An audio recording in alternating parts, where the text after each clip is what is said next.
रहमत एक गरीब लड़का था जो एक छोटे से गांव में रहता था।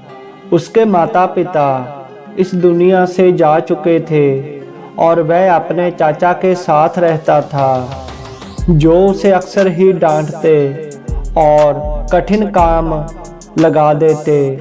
वह उसे कहते कि तू ये काम कर, वो काम कर। वह अभी बच्चा था, फिर भी वह उससे मुश्किल और कठिन काम करवाते रहते।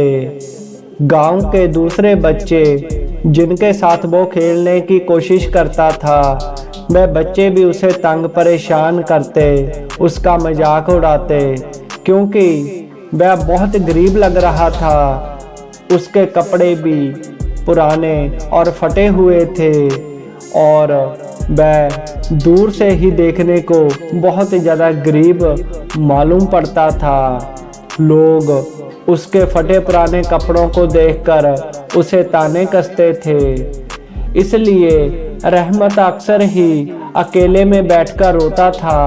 अपने दिल की बात केवल वह एक शख्स से करता था, वह थे उसके पीरो मुर्शद, उसके पीर बाबा शेख अब्दुल कादिर जिलानी रहमतुल्लाह अलैह, जिन पर उस बच्चे रहमत को बहुत ज़्यादा यकीन था, गहरा यकीन था। दुनिया उसे तंग परेशान करती, उसके चाचा चाची या घर वाले भी उसे तंग परेशान करते, क्योंकि उसके माँ बाप भी मर चुके थे, लेकिन फिर भी उसे अपने पीरो मुर्शद पर गहरा विश्वास था। रहमत हर रात वह पीर बाबा की दरगाह पर जाता, दुआ करता, बाबा मैं बहुत दुखी हूँ, सब मेरा मजाक उड़ाते हैं, मुझे रास्ता दिखाएं। एक रात वह सो रहा था कि उसके सपने में पीर बाबा की आवाज़ सुनाई दी। उन्होंने बोला, बेटा तुम्हारी मेहनत ही तुम्हें सफल बनाएगी, लोगों की बातों पर ध्यान मत दो, बस अपने रास्ते पर चलते रहो। जैसे ही रहमत की आंख खुली तो उसे अपने सपने के बारे में याद आया।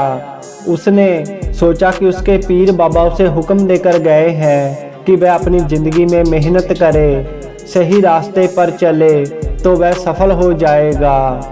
यह सपना रहमत के दिल में एक नई रोशनी लेकर आया। अगले ही दिन उसने ठान लिया कि वह अपनी तकदीर खुद बदलेगा, उसका पीर बाबा उसकी सहायता करेगा। वह गांव के जिमींदार के यहाँ मजदूरी करता था, लेकिन अब उसने मेहनत करके पढ़ाई भी शुरू कर दी। जब सब सो जाते तो वह एक दीपक की रोशनी में किताबें खोलकर बैठ जाता। पूरी लगन से, ईमान से वह पढ़ाई करता। लोग अब भी उसे ताने देते थे, लेकिन रहमत चुपचाप अपना काम करता रहता। ऐसे ही कई साल बीत गए। वह लगातार मेहनत करता रहा और आखिरकार वह गांव से निकलकर शहर पहुंचा। वहां उसने एक छोटी सी नौकरी से शुरुआत की, लेकिन उसकी ईमानदारी और मेहनत ने उसे आगे बढ़ने में मदद की। वह शहर भी अपने पीर बाबा का ओट आसरा लेकर गया था। ऐसे ही कुछ वर्ष और बीत गए और वही लोग जो उसका मजाक उड़ाते थे, अब उनके दंग रह जाने का समय आ चुका था।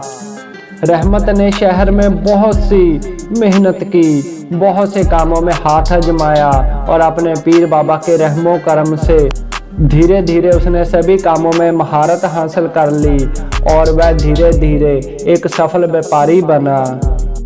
जब रहमत पूरी तरह सफल हो गया, उसे पूरी तरह कामयाबी मिल गई, तो एक दिन उसने तय किया कि वह अपने गांव में वापस जाएगा।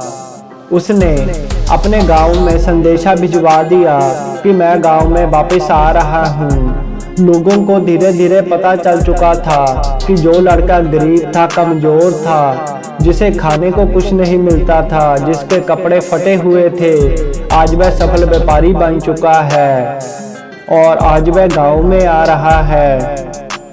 तो लोग उसके स्वागत के लिए दौड़ पड़े। जैसे ही रहमत गांव में आया, लोगों ने उसका स्वागत किया, उसके गले में फूलों के हार डाले, पैसों के हार डाले और बड़े खुश दिली से उसका स्वागत किया। यह सब कुछ देखकर रहमत ने घमंड नहीं किया, अहंकार नहीं किया, उल्टा उसने अपने पीर बाबा का शुक्राना किया कि उन्होंने उसे सही रास्ता दिखाया और उसी रास्ते पर चलकर वह सफल बना। रहमत ने अपने पैसे का, अपने व्यापारी बनने का अहंकार नहीं किया, उल्टा उसने अपने गांव में गरीब बच्चों के लिए एक स्कूल बनवा दिया ताकि कोई बच्चा शिक्षा से वंचित ना रह सके। एक दिन वह फिर पीर बाबा की दरगाह पर गया, आंखों में आंसू लिए बोला, बाबा आपने सच कहा था, मेहनत और धैर्य से सब कुछ संभव है। और इसी तरह यकीन और मेहनत के सहारे रहमत ने अपनी तकदीर खुद लिखी और दुनिया को सिखाया कि सच्ची लगन कभी बेकार नहीं जाती।